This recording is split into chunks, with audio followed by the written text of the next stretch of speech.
Coronavírus está afetando o futebol do clube. Então, no primeiro momento, não influenciou a cidade, a nossa cidade sede, que é Brasília. Então, a gente via notícias dos jornais, essas coisas, já aumentamos os cuidados no sentido de cada atleta ter a sua garrafinha, ter álcool em gel nos treinos. Então, no primeiro momento, era muito mais relacionado a um ambiente de cuidado do que influenciando em si. Só que aí se tornou algo não só no futebol, mas relacionado à vida, né? Que todo mundo parou nesse momento, porque eu considero o futebol entretenimento, né? Então nós somos, eu falo muito para as atletas isso, elas são atrizes e nós trabalhamos com espetáculo, né? Mas nesse momento o espetáculo, mesmo fazendo falta, ele não pode ser maior do que a vida. Então nesse momento as atividades estão pausadas, então interfere diretamente no nosso trabalho, mas eu considero que hoje isso é o de menos. E como que fica o seu planejamento com essa paralisação do Campeonato Brasileiro?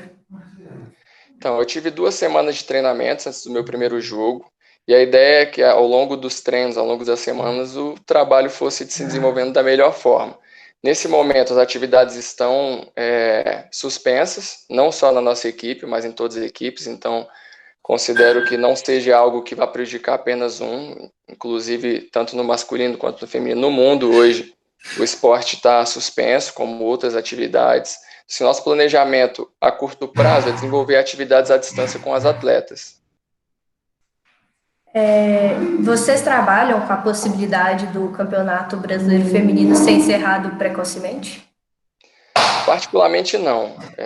Eu tinha uma preocupação que era relacionado a datas pelas Olimpíadas, só que como foi adiado essa competição, né, nós tivemos aumento de datas.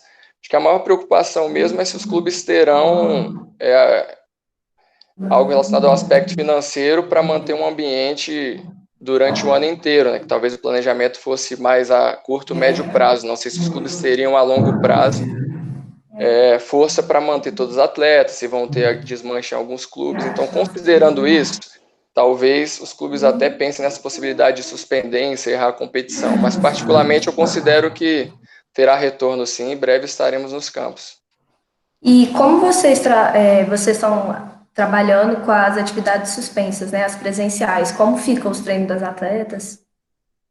Então, no primeiro momento, nós não fomos atingidos. Então, quando começou essa conversa de suspender ou não a competição, nós permanecemos treinando, mas isso durou apenas 2 dias, porque acabaram suspendendo realmente a competição após o nosso último jogo, e todas as equipes pararam de treinar presencialmente. Só que a gente tem um planejamento, mesmo à distância, o nosso preparador físico monitora as atletas em conjunto com a comissão técnica todos os dias, tem um planejamento relacionado ao aspecto físico, tem o nosso planejamento relacionado aos aspectos de jogo, e eu e o restante da comissão fazemos também algumas análises sobre adversário, passamos para as atletas isso, e elas têm desenvolvido conteúdos de jogo, então nesse momento a gente tem trabalhado dessa forma. Não só nós, mas tem uma troca em relação a outros clubes, e os clubes trabalham dessa forma também.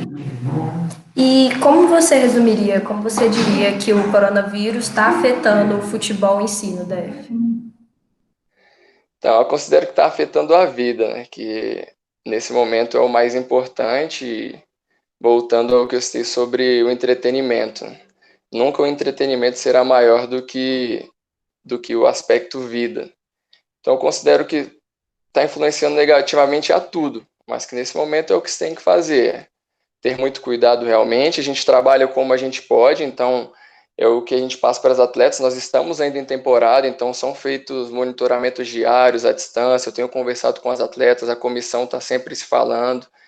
Eu acho que o melhor a se fazer nesse momento é justamente esperar, não tem outra coisa a fazer.